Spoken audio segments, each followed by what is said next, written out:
Boa noite a todos e todas que estão conosco nesse momento aqui no Fronteiras do Pensamento Espírita. Nós hoje temos a alegria de receber aqui Bruno Quintanilha. Aquela imagenzinha escrita lá, Saulo Monteiro, vocês perdoem, porque eu troquei em todas as plataformas e, por incrível que pareça, ainda aparece aqui no StreamYard com aquela imagem. Então, assim, vocês perdoem aí o ato falho. Ah, já sei, é porque a capa eu não troquei. Então, foi um erro técnico, porque o nosso convidado hoje é o Bruno Quintanilha, autor do livro Que é o Espiritismo? Uma proposta de resposta para o século XXI. Né? Então, eu já entrevistei o Bruno Quintanilha aqui no passado a respeito do livro dele, que eu achei uma iniciativa extraordinária, e tenho a alegria de receber você aqui hoje novamente, Bruno, viu? É muito bom estar com você aqui, né? Muito obrigado por ter aceito o convite. E eu quero, nem todo mundo conhece você, apesar de que muita gente já te viu. Hoje você já não é uma figura muito anônima mais, né? Depois do seu livro você ficou bastante conhecido, mas eu gostaria que você pelo menos falasse das atividades espíritas que você participa, que você estava comentando comigo, que eu acho que isso é muito importante. É com você. Boa noite, ou bom dia ou boa tarde, né, para quem for ouvir em outro momento. Agradecer o convite do Elis, falar que para mim também é uma alegria poder estar aqui para conversar, para trocar, para aprender. Sou Bruno, tenho 35 anos, frequento 2 grupos espíritas aqui na cidade do Rio de Janeiro, uma vez por semana em cada um deles. Estou no movimento espírita desde os 13 e sou professor e gosto muito do que faço. Estamos aqui para conversar, para aprender. Pois é, espírita desde os 13, gente, é aquele menino prodígio, viu? Então, bom, muito bom, é bom ter você aqui, Bruno. Gente, nós vamos conversar hoje, não foi à toa que a gente escolheu esse tema, tá? Eu acho que a gente precisa muito refletir sobre essa questão. Afinal de contas, doutrinar e evangelizar ou escutar e acolher. Não é sem razão esse tema, porque a gente sabe que essa é uma dificuldade que a gente enfrenta mesmo na nossa atividade espírita. Né? A gente tem uma herança, perdão, que teve um pequeno problema técnico aqui na luz. A gente tem uma herança católica muito forte, e essa herança católica, ela vem na linha da catequese. Né? Então, é inevitável que o movimento espírita sofra uma influência dessa experiência de catequese. Né? E aí nós escolhemos esse tema para a gente conversar um pouquinho a respeito, e eu quero começar até abrindo essa discussão com o Bruno, né? Porque a gente participa nas nossas casas espíritas, por coincidência, tanto o Bruno quanto eu participamos de atividade com infância e jovens, né? No meu caso, jovens logo no começo da juventude. Então, assim, como que isso aparece nas nossas casas espíritas, Bruno? E como é que você percebe esse tema na realidade das nossas casas espíritas? Eu acho que a maioria dos grupos espíritas, assim, Brasil afora, todos eles têm, ou a grande maioria deles tem trabalhos, né, de acolhimento à infância, à juventude, enfim. Eu fiquei pensando assim nessa pergunta do tema, né? Doutrinamos, evangelizamos ou escutamos e acolhemos? E aí, assim, eu acho que é interessante a gente ponderar sobre cada uma dessas palavras, né? Porque doutrinar, para mim, passa uma sensação de unidirecionalidade, ou seja, de que alguém vai ter uma postura ativa e o outro vai ter uma postura meramente passiva, de que alguém vai somente dar e o outro vai somente receber, como se fosse uma folha em branco. Assim como o termo evangelizar, né? Que pode Não, e o doutrinar, peraí, eu quero falar no doutrinar. Ele também dá uma ideia de pensamento fechado, né, Bruno? Oi? Doutrina, Sim. Não é? A doutrina, eu vou transmitir a doutrina para outra pessoa, né? Sim. Pode ter essa noção também, dependendo da forma como a pessoa significa, né? E evangelizar, dependendo também da maneira como a pessoa se apropria do termo, pode tanto estar se referindo ali à divulgação da mensagem de Jesus de Nazaré, como também pode estar remetendo a um processo assim de proselitismo, de tentativa de converter o outro à fé cristã. E nesse segundo sentido da palavra, de conversionismo, evangelizar foi inclusive algo muitas vezes bastante violento ao longo da história humana, né? Vide as conversões forçadas de povos indígenas, de judeus nos séculos passados, enfim. O fato é que, para além do uso dessas duas palavras carregarem esse teor negativo, é perfeitamente possível que alguém faça um trabalho, ela auto-intitule o trabalho dela de evangelização, e ainda assim seja um trabalho bom, né, de acolhimento, de troca, enfim. Os nomes, eles têm uma carga, mas o que importa, de fato, no final das contas, é o que e como está sendo feito, né? Então, muito embora os nomes, é só uma questão que eu tinha pulado aqui, eu acho que no sentido ruim do termo doutrinário, do termo evangelizar, o que acaba acontecendo é que essas palavras, elas carregam toda uma mentalidade, muitas vezes inconsciente, que acho que as pessoas nem têm noção, mas uma mentalidade de que um lado é superior e o outro lado é inferior, uma mentalidade de uma ausência de uma cultura de diálogo e de escuta, e uma mentalidade, por vezes, autoritária, democrática. Então, eu acho que se a gente pega o significado ruim de doutrinar ou de doutrina de evangelização, a gente pode cair nisso. Mas, como eu disse também, é perfeitamente possível você fazer um trabalho muito bom, tá usando esse nome, né? Enfim, no final das contas, a gente tem que prestar atenção no que e como a pessoa está fazendo aquele trabalho, né? Mas é aquilo, assim, conheço poucas ou quase nenhuma casa espírita que não trabalhe de alguma forma com esse acolhimento da infância, da juventude, enfim, esse tema. Bruno, mas eu acho que isso que você trouxe é muito importante, sabe? Inclusive, assim, essa questão da mentalidade. E eu me pergunto se essa mentalidade de evangelização, como a gente está acostumado a ver no movimento espírita, se ela não tem muito a ver com o processo de catequização que nós herdamos da Igreja Católica, sabe? Porque ele é pelo menos o que eu percebo, né? O que eu percebo, inclusive, que são questões que a gente discute na Fraternidade Espírita, tá?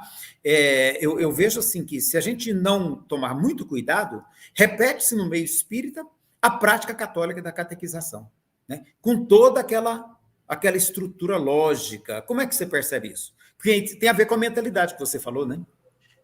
Eu acho que vai depender muito de pessoa para pessoa, de grupo para grupo. Porque acontece isso que você falou, né, da pessoa ter essa mentalidade assim de evangelizar e de doutrinar, nesse sentido de hierarquia, né, do outro inferior, eu tenho que levar minha mensagem para ele, do outro ter uma postura passiva e alguém ter uma postura ativa. Como também acontece de grupos ou pessoas irem mais à raiz do termo, né? No sentido de Jesus divulgando a mensagem lá dele, né? De amor, de horizontalidade, de diálogo, de acolhimento.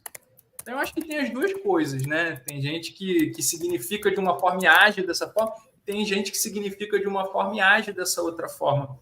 Por isso que eu digo assim, acho que é importante a gente se atentar às palavras, aos nomes e aos termos que a gente usa, mas, em última instância, a gente tem que ver o que está sendo feito. Assim.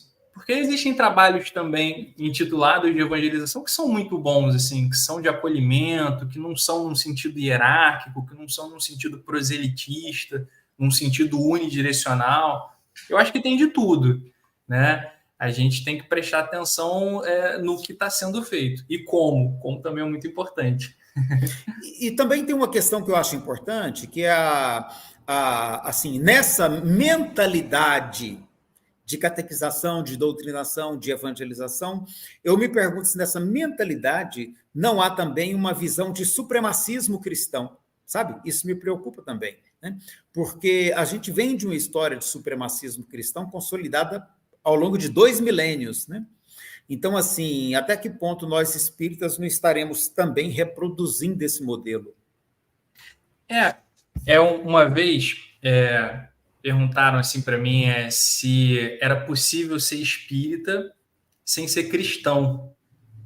E eu respondi que sim, é possível.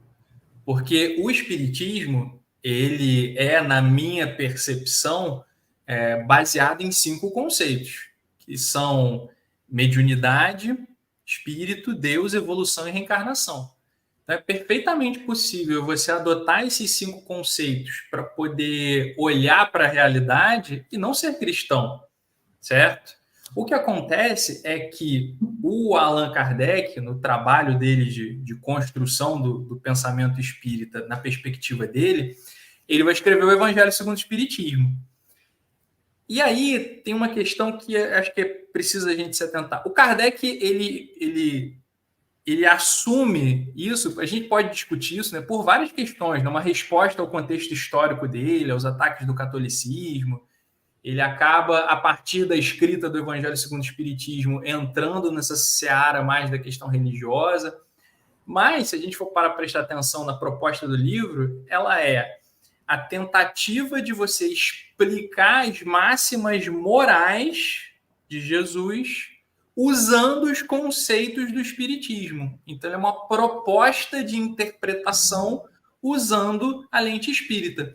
Só que é perfeitamente possível fazer um islamismo segundo o Espiritismo, um Alcorão segundo o Espiritismo. Seria perfeitamente possível fazer um hinduísmo segundo o Espiritismo. Eu entendo que foi o Evangelho porque era o tempo e o espaço onde o Kardec estava inserido. Ele era um homem branco que viveu na França do século XIX. Então, assim, não tinha muito como fugir dessa perspectiva cristã, certo?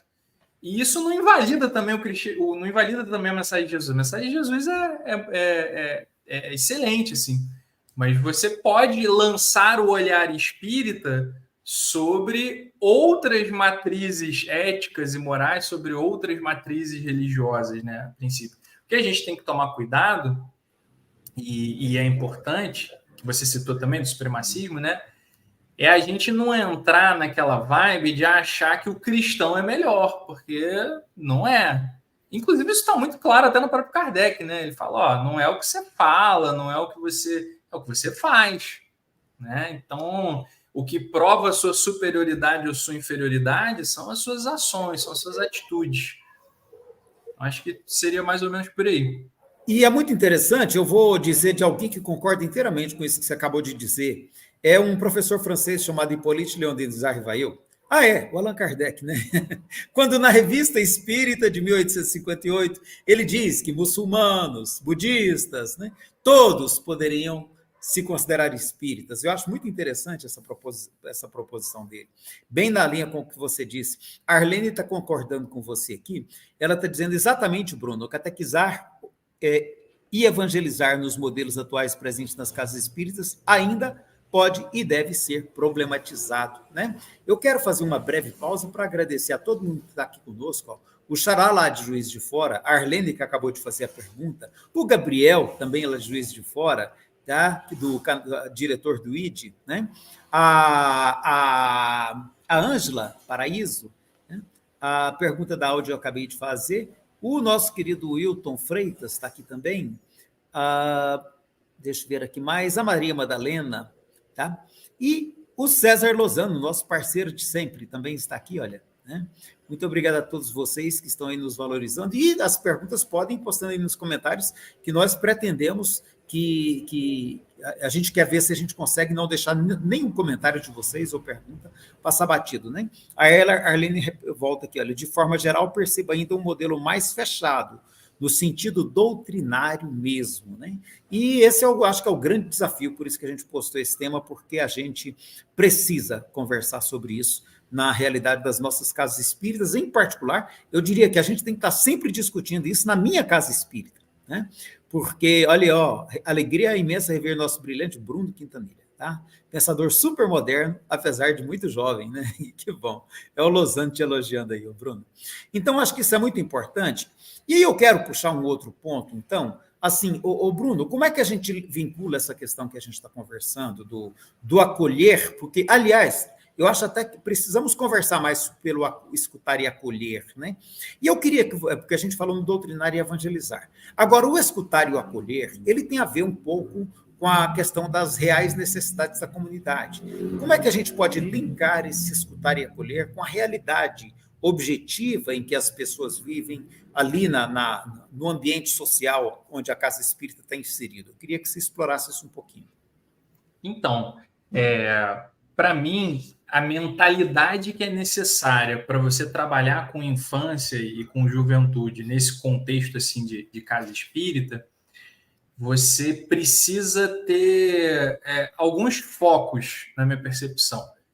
E para mim, o foco central, um dos focos centrais, é que o espiritismo não tem que ser o objeto central. Para mim, o mais importante é a construção de vínculos. E aí eu dou exemplo, eu já vi um jovem ateu que frequentava a mocidade, né, muitos anos atrás, e a gente nem sabia que ele era ateu, a gente foi descobrir depois e a gente perguntou porque ele frequentava, né, se ele era ateu. E ele disse que ele gostava das pessoas, gostava da convivência e gostava do clima ali, do diálogo. Então, assim, você vê que o vínculo é algo muito importante. Inclusive, muitas vezes, os jovens que frequentam alguma mocidade, aí pode ser espírita, evangélica, católica, muitos não vão seguir, sabe? Mas os vínculos que você construiu e os produtos que vieram desses vínculos, eles vão permanecer. Então, isso é uma coisa muito importante. A segunda aspecto que é muito importante nessa ótica de trabalhar com acolhimento, com a escuta, é você instituir uma cultura de diálogo e de escuta. Não pode ser uma aula em que só um fique falando, né? Você precisa de atividades ou de métodos que propiciem o diálogo, a interação, um formato de roda, de conversa. Você precisa construir um espaço de proteção, de bem-estar. O jovem ou a criança, eles precisam se sentir à vontade. Eles não podem se sentir julgados se eles forem, por exemplo, expressar uma coisa que eles fizeram ou uma forma deles de pensar. A gente precisa também de um olhar de horizontalidade, de uma postura de transparência, de humanidade, porque muitas vezes eu noto, nos ambientes religiosos como um todo, o que eu chamo de a síndrome da santidade, sabe? As pessoas, muitas vezes inconscientemente, tá? Não é consciente isso. Elas acabam tentando ser perfeitas muito rápido, sabe? E isso termina muitas vezes em culpa, em autorrepressão de muitas coisas. Então, acho que a gente precisa humanizar, né? Se humanizar no sentido de ser transparente, de falar, tem defeitos mesmo, mas eu vou me esforçar para lidar com eles. Eu sinto raiva mesmo às vezes, e tudo bem, o importante é eu não descarregar ela de forma violenta, de forma que fira o outro. Enfim, é você aprender a lidar com as emoções, com os seus pensamentos de forma saudável e não reprimir. E, por fim, um outro item que eu julgo fundamental é você constituir essa rede de apoio, né? No sentido de, às vezes vai ter um jovem ali que vai estar mal e, ele vai mandar uma mensagem no grupo, fala, galera, não estou me sentindo bem, não. Ou seja, se sentir confortável para se abrir. Então, eu acho que o espiritismo, ele entra depois disso tudo que eu falei. Sabe? O espiritismo, ele vem depois. Por quê?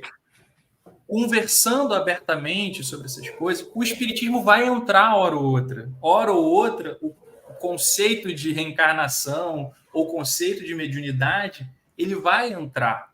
Né? Vou dar um exemplo aqui hipotético. Né? O jovem está num dilema lá, sei lá, sobre ficar com uma menina que tem namorado ou não. Ele vai expressar, a gente vai dar nossa opinião, vai falar o que a gente já viveu, se a gente já passou por isso, se a gente errou, se a gente acertou. E o conceito espírita, ele vai entrar naturalmente, muitas vezes. Então, eu noto que, frequentemente, o que acontece é o contrário, sabe? As pessoas começam... Aí vem a mentalidade doutrinária, né? Tipo, o tema de hoje é perispírito, sabe? E aí o vínculo fica para depois, esse espaço de bem-estar, de diálogo, de escuta fica para depois. Então eu gosto de dizer que o tema central precisa ser a vida. E conforme a gente conversar de vida, naturalmente vão surgir oportunidades para a gente se utilizar dos conceitos espíritas.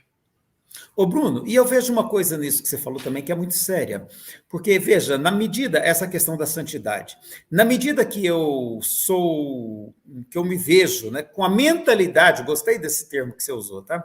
Com a mentalidade de aparentar uma santidade que quase sempre eu não tenho, é uma santidade de casa espírita, né?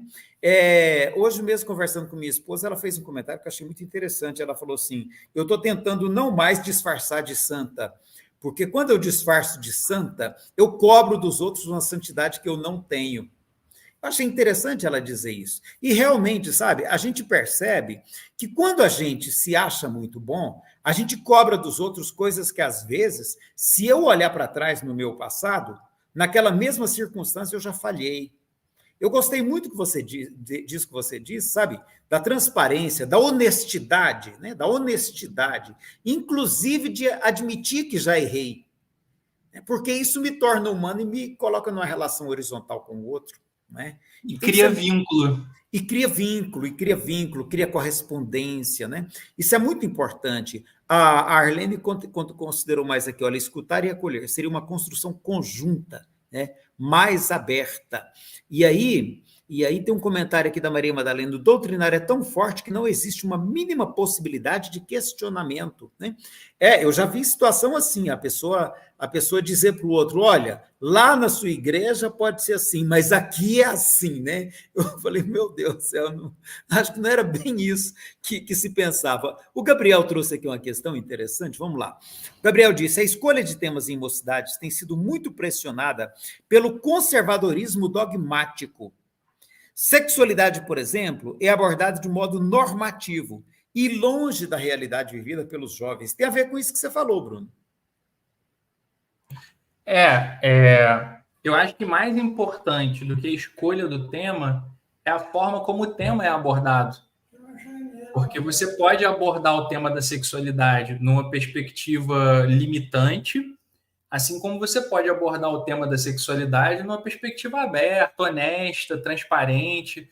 Porque muitas vezes, se tratando desse tema específico, sexualidade, muitas vezes o que eu percebo, assim, olhando relatos de pessoas, de outras casas, assim, ouvindo histórias, é que você fica muito ali longe da realidade.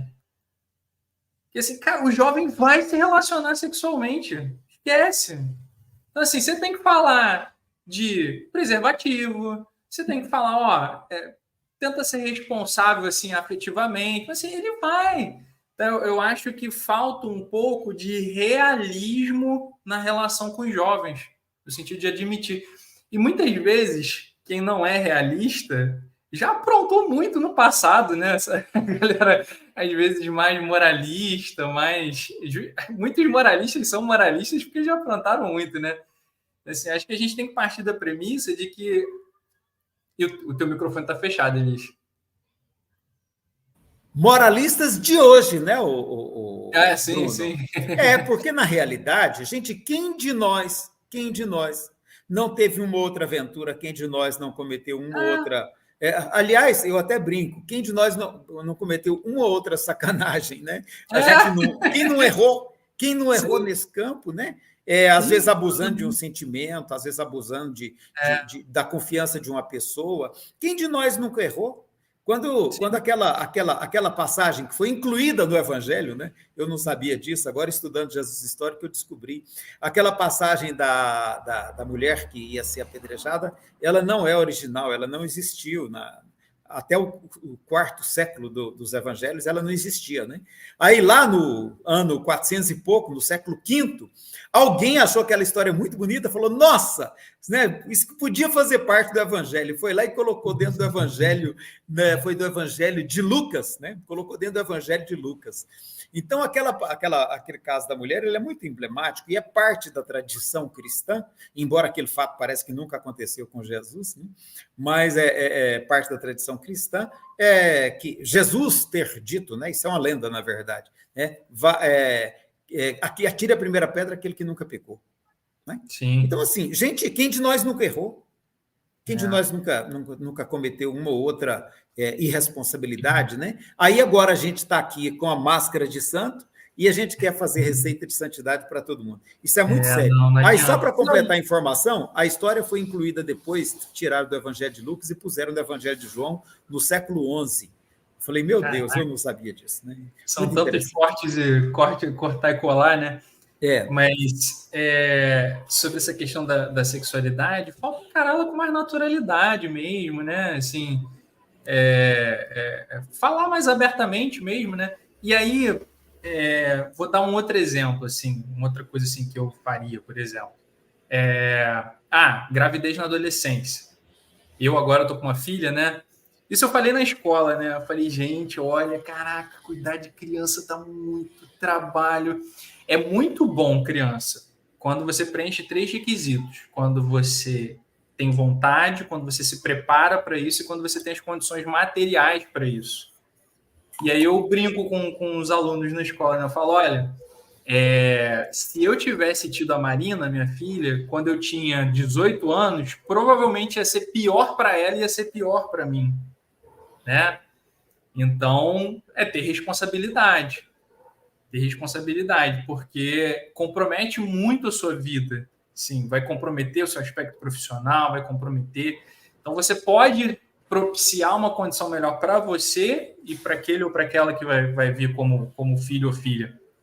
Então, acho que é falar assim mais abertamente, falar de forma mais realista e não falar de forma assim tão doutrinária no sentido de tipo assim, não faça isso, faça aquilo, mas é você jogar sua experiência, jogar suas ponderações e conversar.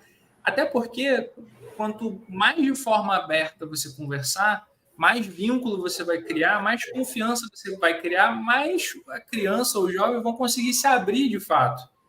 E aí, se há abertura de fato, é muito mais fácil você conseguir ajudar, sabe? Se o jovem sabe que você não vai julgar, mas que você vai acolher, ele vai falar para você. É o que minha esposa é psicóloga da parentalidade, ela fala, olha, o seu filho, ele não pode correr de você, ele tem que correr para você quando houver um problema. Então, a mesma coisa nos jovens. Cara, o jovem não pode ter... Se o jovem tem medo de falar algum erro que ele cometeu, é porque ele não tem confiança, não tem vínculo, sabe? Se tiver confiança e vínculo, ele vai falar. E aí você vai conseguir ajudar, porque você vai saber que, gente, jovem vai fazer. Adulto faz. Vai errar. Vai fazer as loucuras dele. Então, assim, não finge que não existe. Ô, Bruno, você fez um comentário que eu acho muito interessante também, a gente pensar na perspectiva, por exemplo, do moralismo, né? O moralismo, porque aí eu estabeleço uma regra moral, independente de se ela é realista ou não diante da realidade humana, né? Eu estabeleço uma regra moral e tento colocar aquela regra moral como regra de conduta para todas as pessoas, mesmo sabendo que a maioria das pessoas não consegue se adaptar àquela regra, mesmo sabendo que eu mesmo, quando foi para eu me adaptar, tive dificuldades, né? Mas eu quero ressuscitar aquela regra como regra moral, né? E é muito interessante, porque na hora que você disse assim, do tipo de conversa que eu posso levar, aí a questão, né, se eu tivesse sido pai aos 19, como teria sido, sabe? De repente eu tenho outros caminhos que não o doutrinário, que não o moralista, né? Mas o caminho da experiência de vida, da análise racional do problema, né? Interessante, eu gostei muito disso. Aqui, deixa eu pegar aqui, a nossa colega Magdala colocou, e é muito diferente do que pensamos, o que o jovem quer de verdade é justamente ser orientado e não censurado, e não julgado, não criticado, né? Tem a ver com isso, Bruno? Claro, quem gosta de ser julgado, né? Essa é uma outra coisa assim, que eu aprendi muito com a minha esposa também. A gente trata muitas vezes a criança e o jovem como eles não fossem seres humanos. Já notou isso? Por exemplo, a gente tem que partir da seguinte premissa: se eu não faço com um adulto, eu não posso fazer com a criança e com o jovem, né? Se, por exemplo, se um adulto quebra o copo na sua casa, você vai chegar para o adulto e falar, seu desastrado, fazendo besteira, vai, cata logo tudo, limpa logo tudo. Você faz isso com um adulto? Você não faz isso com um adulto. Então, o que você vai fazer com a criança e com o jovem?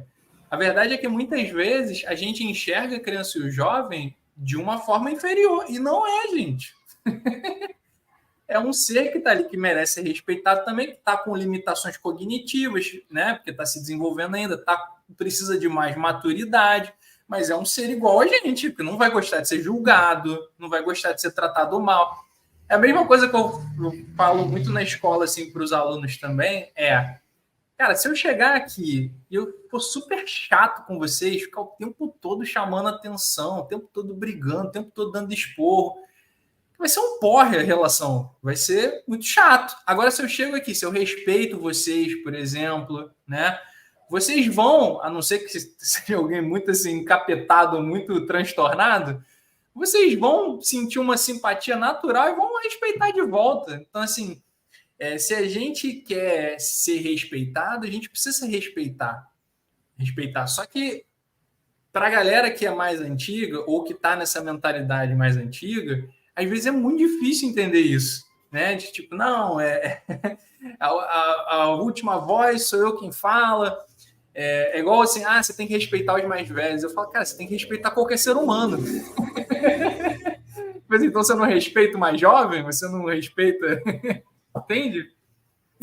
É interessante isso que você trouxe, né? Eu não tinha pensado por essa ótica sua, de a gente não ver a criança como igual, e realmente é isso mesmo, né? Porque esse exemplo da bronca é muito interessante. No centro espírita mesmo, se é uma pessoa adulta, ele é tratado de um jeito, se é uma criança é de outro. Isso é muito grave, porque isso é uma forma de discriminação. Isso é ignorar aquela questão do livro dos espíritos que pergunta se pode o espírito que anima o corpo de uma criança ser mais maduro, né, mais evoluído, a palavra que Kardec usa, né, do que seus pais, e o espírito fala que, que não é raro que isso aconteça, né, que é muito comum que isso aconteça. Então, assim, pode ser que lá na evangelização, a hora que o professor, o facilitador, o dirigente, ou seja lá quem for, está conversando com a criança e às vezes repreendendo a criança, ele não sabe que está repreendendo o espírito com condição às vezes muito melhor do que ele próprio, né? Isso é muito interessante. A Arlene fez um comentário aqui que eu quero que a gente explore um pouquinho. Ela disse: se a ideia é construir espaços produtores de reflexões e aprendizados, seria interessante atravessar o espiritismo, como vocês disseram. Como preparar as pessoas que desenvolvem tais tarefas? Esse é um grande desafio, Bruno. Como que você percebe isso que ela está trazendo aí? Estudando pedagogia, estudando outras disciplinas, estudando outros assuntos que não só espiritismo. Eu acho que, às vezes, essa é uma grande limitação. Eu vou falar do espírita, mas certamente do campo religioso, assim, em outras denominações também, mas falando aqui do nosso, muito espírita lê só espiritismo. Esse é o grande problema, né? Então, às vezes a pessoa leu todos os livros de Allan Kardec, fala, tá pronto para evangelizar. Cara, mas não leu Paulo Freire, né? Nunca leu nada relativo à educação, nunca fez um estágio, assim, nunca entrou, nunca assistiu uma aula de alguém, né, em algum sentido. Então, assim, eu acho que a gente precisa ler outras coisas que não são o espiritismo. A gente precisa saber sobre educação, sociologia da educação, psicologia da educação, ter noções de pedagogia, ter noções de métodos de ensino. Isso tudo são áreas do conhecimento, né? São áreas que produzem ciência, inclusive. Então, eu acho que a gente precisa entrar em outros campos. Inclusive, eu, quando entrei para a universidade, e eu sou professor, né?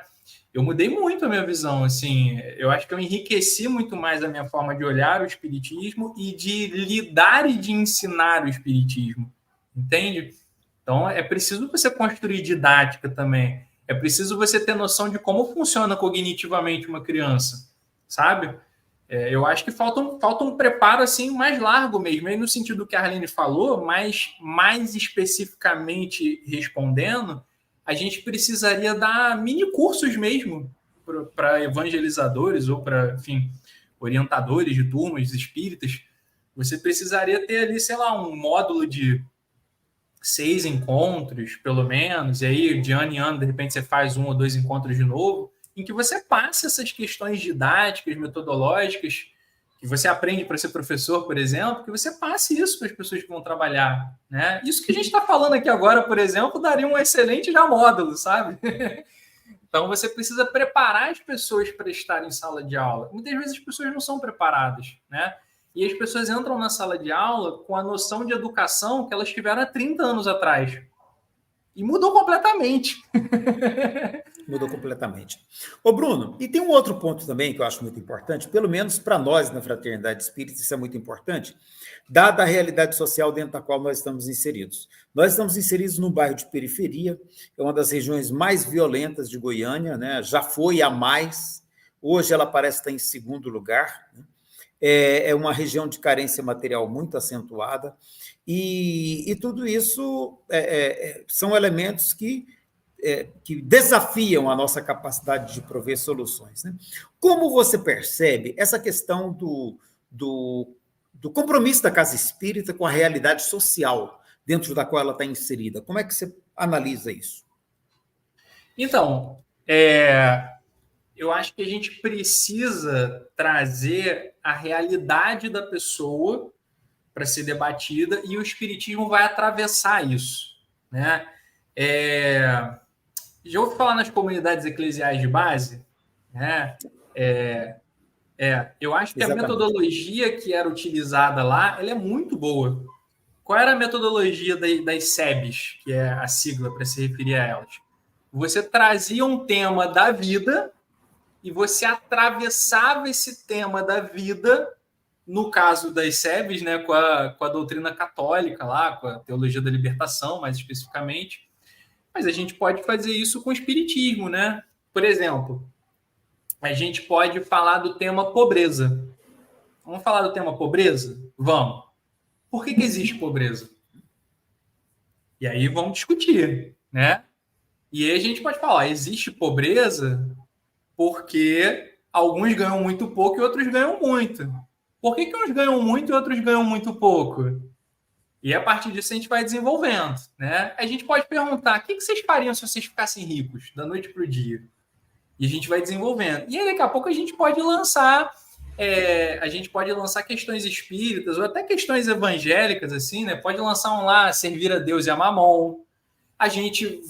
Tudo que a gente, se você for rico, um dia você vai morrer e vai ficar tudo aqui. Aí entra o conceito de imortalidade da alma, de reencarnação, por exemplo. Apego aos bens terrenos.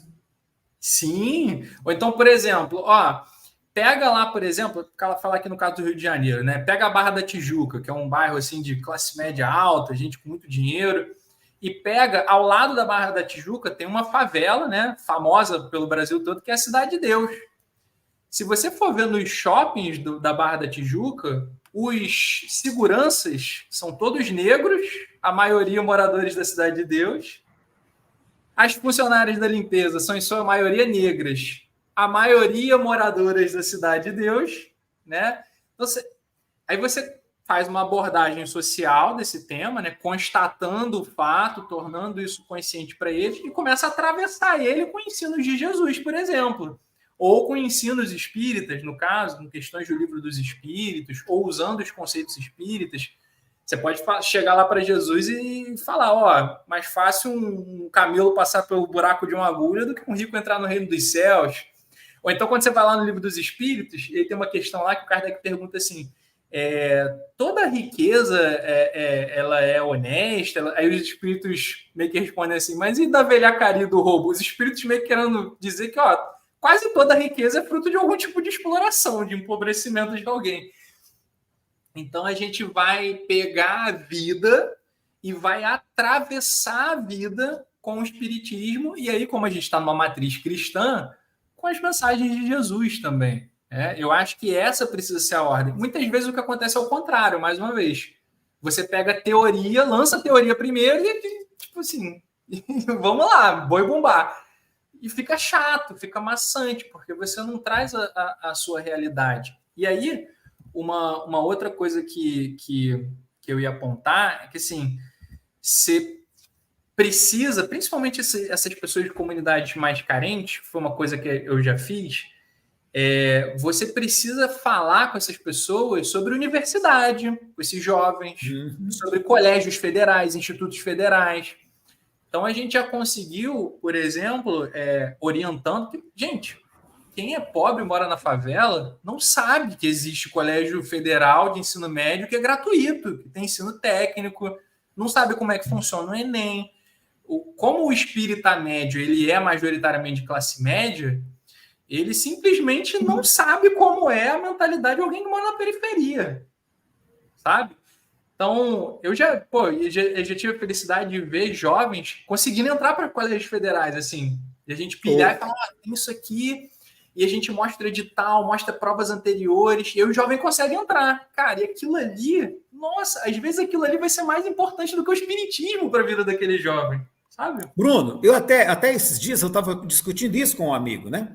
Ele me apresentou um artigo a respeito de atividades de profissionalização para jovens. Podem ensinar o jovem a ser marceneiro, a ser serralheiro, a ser curso para doméstica, para babá, para cuidador. Eu falei, engraçado, por que no movimento espírita a gente não vê as pessoas falando de preparar para ser médico, para ser advogado, para ser engenheiro, sabe? Por que para o pobre a gente tem que reservar as profissões mais simples? Eu não tenho nada contra elas. Sei da importância de todas elas. Mas por que a gente, sabe? Essa foi uma pergunta que uma vez uma pessoa fez que eu achei muito interessante. Por que ele fala isso para o filho do frequentador e fala para o filho dele que tem que fazer medicina? Sabe? Não há nisso uma terrível incoerência, sabe? Até uma falta de evangelho, sabe? Eu fico meio indignado, perdão, seu. Sim, é falta de consciência mesmo, assim, de classe no sentido mais amplo, sabe? Então, acho que a gente, por exemplo, você pode fazer uma aula na mocidade que seja uma aula de projeto de vida. Então, fala assim, cara, qual é o teu sonho? Assim, pensa aí, porque muitas vezes eles não têm sonhos, quem veio da periferia. Cara, o cara tá vivendo cada dia é uma sobrevivência ali, é bala perdida, tiroteio, é o pai que às vezes nem sabe quem é, a mãe que, trabalha todo dia, o dia inteiro.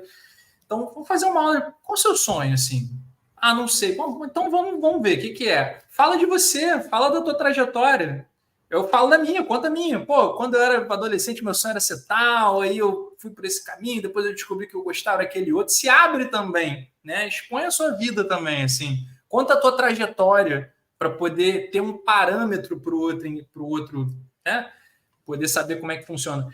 Então, assim, cara, se você consegue pilhar um jovem desse, instruir ele, pilha ele entra numa escola federal boa, assim, de ensino médio, cara, dali para a universidade já é muito mais fácil, vai abrir todo um universo para ele e você vai ter conseguido socialmente fazer a diferença na vida daquela pessoa, né? Então, assim, faz um mutirão de inscrição dos jovens para fazer essas provas de sorteio, bota isso como um pré-requisito, assim, de ter uma aula todo ano para falar sobre isso. E é o que eu falo, tipo assim, o espiritismo ele não pode estar ali ser sempre o primeiro lugar.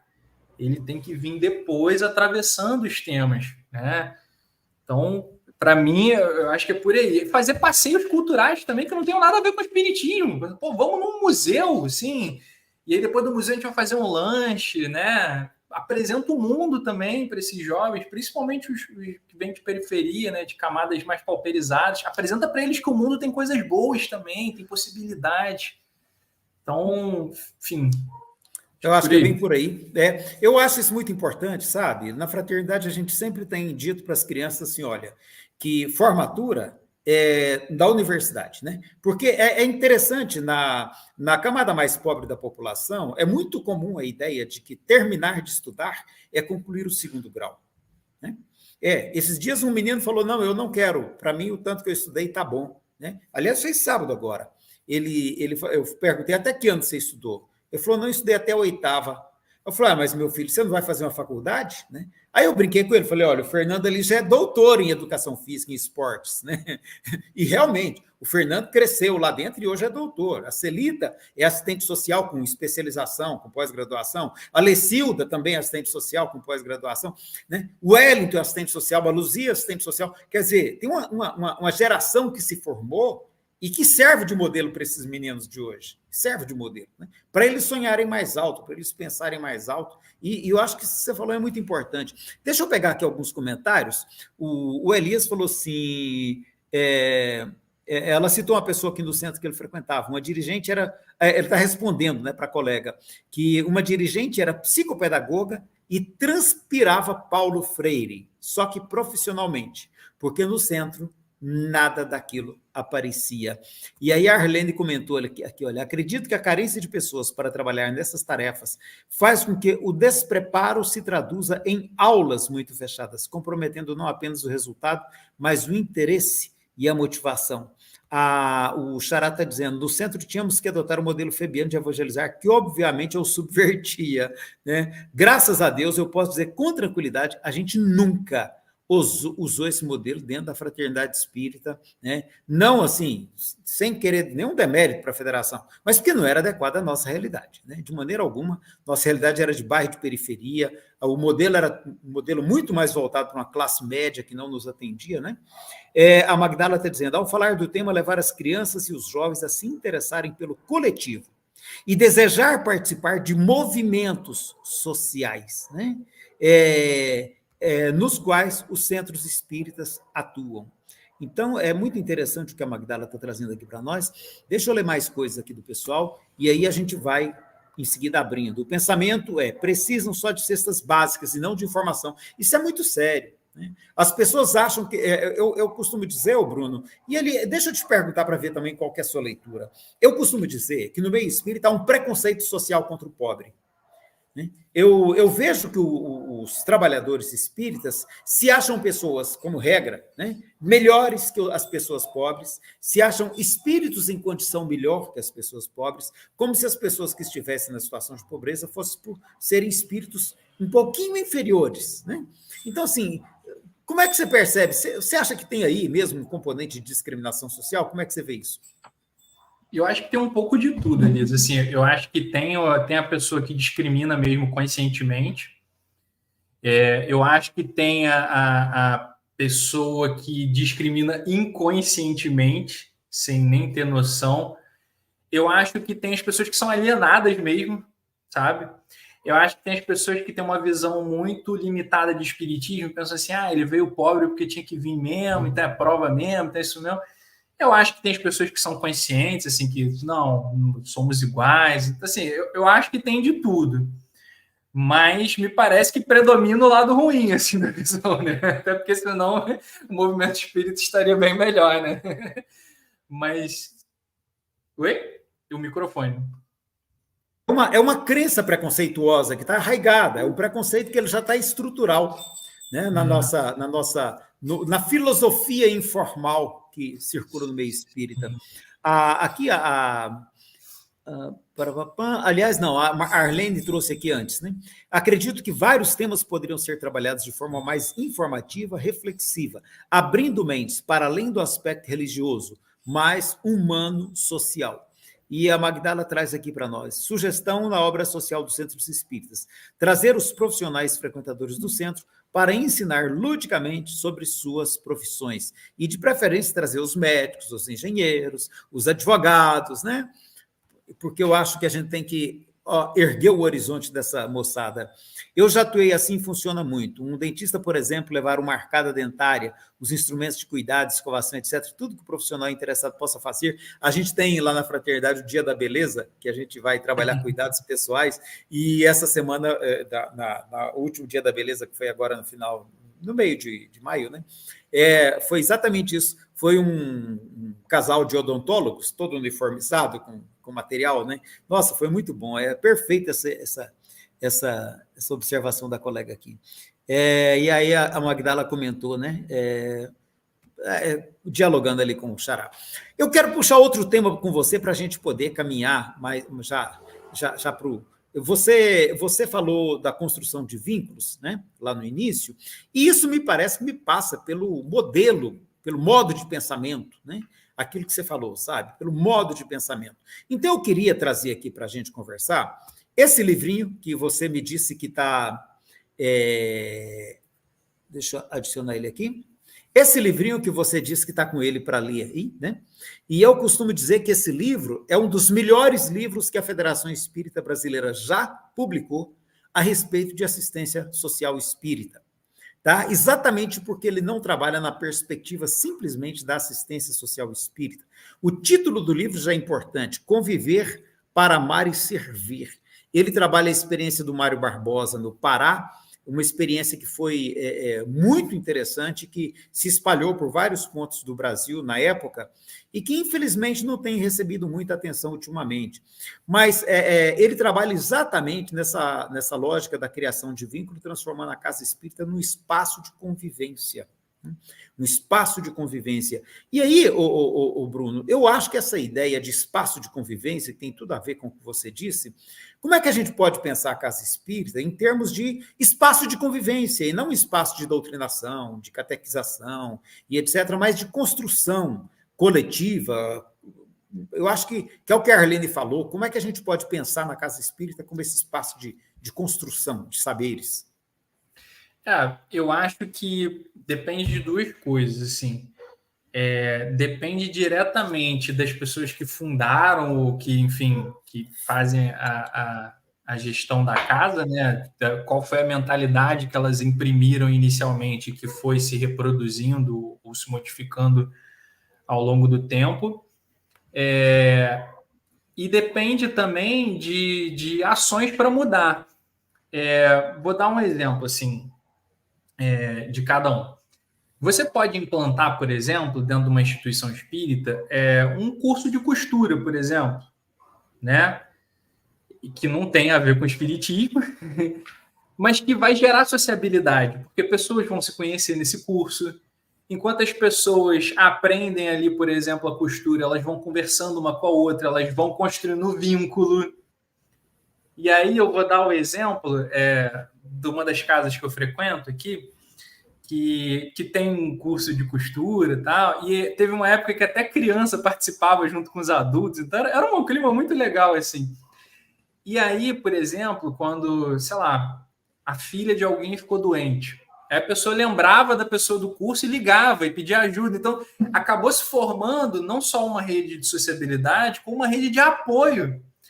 A minha avó tinha falecido, assim, recentemente, e foram 2 pessoas desse grupo que foram ajudar a ficar com o meu avô enquanto a gente foi no hospital resolver as questões da minha avó. Então, percebeu que transcendeu a questão doutrinária espírita, assim, construiu um vínculo. E, cara, assim, no final das contas, assim, para mim, o vínculo acaba sendo, às vezes, mais importante do que a própria questão conceitual espírita, embora essa também seja muito útil, né? E a outra coisa que eu acho que eu falei que é o primeiro aspecto, depende da mentalidade de quem iniciou a casa, que é assim, acabou a palestra, vamos ficar com a famosa conversa de corredor. Nessa mesma casa que eu frequento desde pequeno, assim, um ponto positivo dela é essa cultura de conversa. Muitas vezes acontecia, tipo, a palestra acabava 9 e pouca da noite, eu adulto, jovem, a gente ficava conversando até meia-noite. A gente fechava a casa. Só que a gente conversava de tudo, né? Então, assim, eu acho que naquele momento ali a gente transcendeu o aspecto doutrinário e a gente entrou no aspecto da convivência, da sociabilidade, da construção de vínculo. Então, assim, eu acho que a casa espírita ela precisa ser um espaço onde a gente viva para além do espiritismo, onde a gente converse uns com os outros, né? Onde a gente conviva. E aí você precisa planejar atividades que propiciem isso, né? E, enfim, a mentalidade que as pessoas que frequentam e que dirigem, né, que elas vão imprimindo, né? Então, assim, se fica um grupo que fica conversando até tarde, daqui a pouco vem 2 e se juntam a esse grupo, né? Enfim. Interessante. Eu vou até colocar de novo a capa do livro, que eu quero trazer aqui um comentário do Anderson, que é lá de Belém. Olha, usamos esse livro como base para um trabalho com jovens em uma comunidade numa ilha aqui de Belém. Né? A experiência que orientou a elaboração desse livro, inclusive, é daí, né, Anderson? O Mário Barbosa, ele trabalhou aí e, me parece, trabalhou também no Rio de Janeiro, na época da FUNABEM. Então, é muito interessante. Eu recomendo muito esse livro. Acho que todo mundo que lida com comunidade deveria conhecer esse livro. Né? E aí, Bruno, para a gente encerrar, eu queria assim, olha, eu queria voltar num ponto que eu acho muito importante, porque a gente não pode sair daqui sem explorar ele um pouquinho mais. Eu queria encerrar com ele, que é a questão da responsabilidade da casa espírita para com a comunidade onde ela está inserida. Como é que você pontua esse elemento para a gente? Eu acredito que assim, o ideal, né, seria que a casa espírita procurasse não só distribuir, fazer o assistencialismo, que às vezes é importante para o entorno, mas procurasse de alguma forma se entranhar mais na comunidade, assim. E aí é uma questão que eu estava até pensando, eu tinha anotado aqui também, que, como eu já falei, o espiritismo no Brasil ele é um fenômeno de classe média, do ponto de vista sociológico, né? Quantas casas espíritas existem encravadas dentro das favelas, gerida por moradores das favelas? Eu não conheço nenhuma. Gerida pelos próprios moradores. As igrejas evangélicas são esse caso, né? Assim, inclusive, eu recomendo o livro do Juliano Speyer, Povo de Deus, quem são os evangélicos e por que eles importam, em que ele desenvolve o conceito de estado de bem-estar social informal. Ele diz que as igrejas evangélicas, muitas vezes, elas implantam nas periferias e nas favelas um estado de bem-estar social informal. Por quê? Porque geram redes de sociabilidade e de proteção social que vão para além da questão religiosa. Ou seja, é um emprego que tu arranja para o irmão que frequenta ali a igreja, é uma creche que você abre para ficar com as crianças ali do pessoal da igreja, é o marido que antes ia para o botequim beber, agora ele vai para o culto, ele economiza o dinheiro da bebida e melhora a situação econômica da família. Então, eu acho que, primeiro, eu acho que a casa espírita ela precisaria estar dentro das favelas e das periferias, gerida por pessoas das periferias, mas isso não é o que acontece, né? E ela precisa se envolver, mesmo quando ela não está na periferia, né? Ela precisa se envolver. Por exemplo, vou dar um exemplo de uma casa espírita que está na frente de uma praça pública. Cara, vamos envolvendo um movimento de cuidar daquela praça, né? De alguma coisa do tipo. Enfim, eu acho que a casa espírita precisa procurar alguma forma de contribuir para com o seu entorno, do ponto de vista material, que transcenda o espiritismo em si. Claro, se houver braços para isso, né? Se houver força para isso, porque às vezes a gente sabe também que a seara é grande, né? Os trabalhadores são poucos, muitas vezes. Os trabalhadores são poucos, às vezes é muito difícil, realmente. Mas eu quero aproveitar isso que você trouxe aí, Bruno, eu quero trazer, até para a gente encerrar o programa com essa reflexão, eu vou compartilhar essa ideia. O Lozano agora vai gostar do que eu vou apresentar. Quer ver? Porque o Lozano é fã do Emmanuel, eu também sou, né?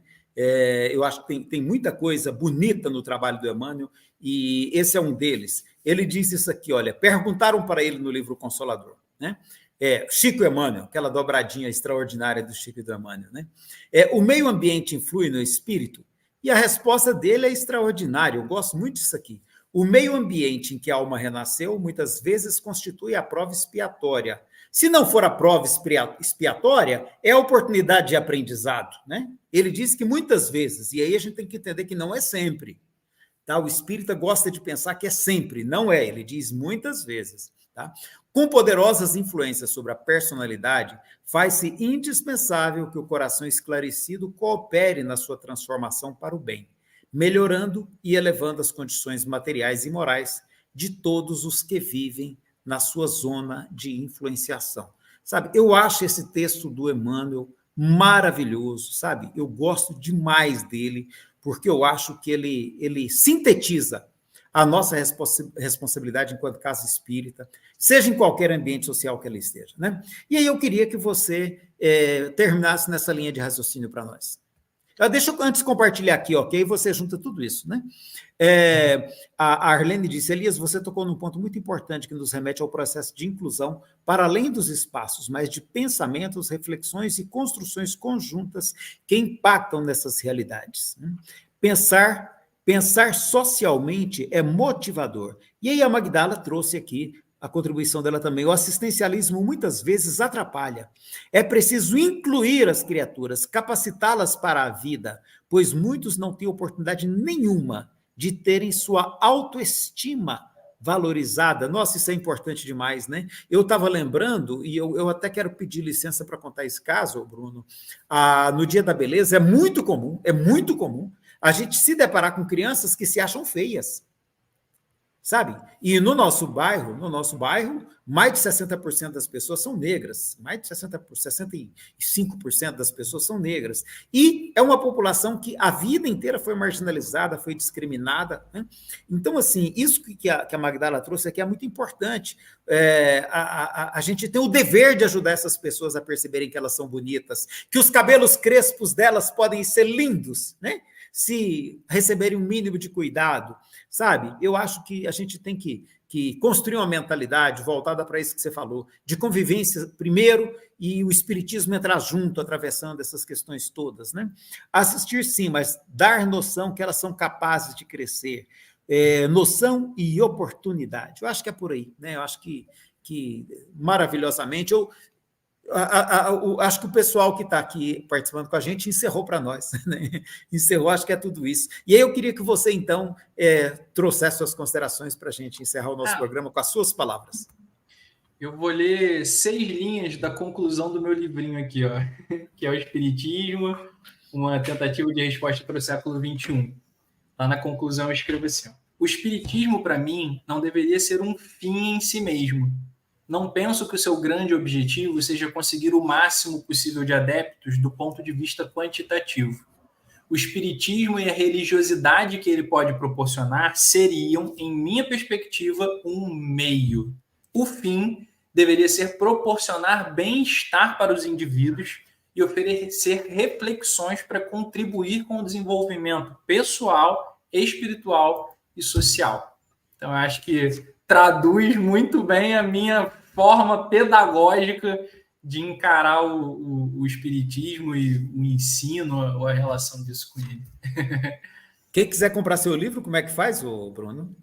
Então, ele está disponível na Amazon como e-book, ele está disponível na loja da editora Per Se também, mas a pessoa também pode mandar um e-mail para mim, eu envio ele em PDF gratuitamente, né? Manda e-mail lá para brunolquinta@gmail.com, brunolquinta@gmail.com, e eu mando gratuito. Pronto. Um abraço a todo mundo. Até a próxima quarta-feira, quando a gente vai estar aqui de novo. Bruno, não saia daí, tá bom? Para a gente fazer uma breve avaliação junto. E muito obrigado a você por ter aceito estar aqui conosco e pelo momento gostoso de papo que você nos proporcionou.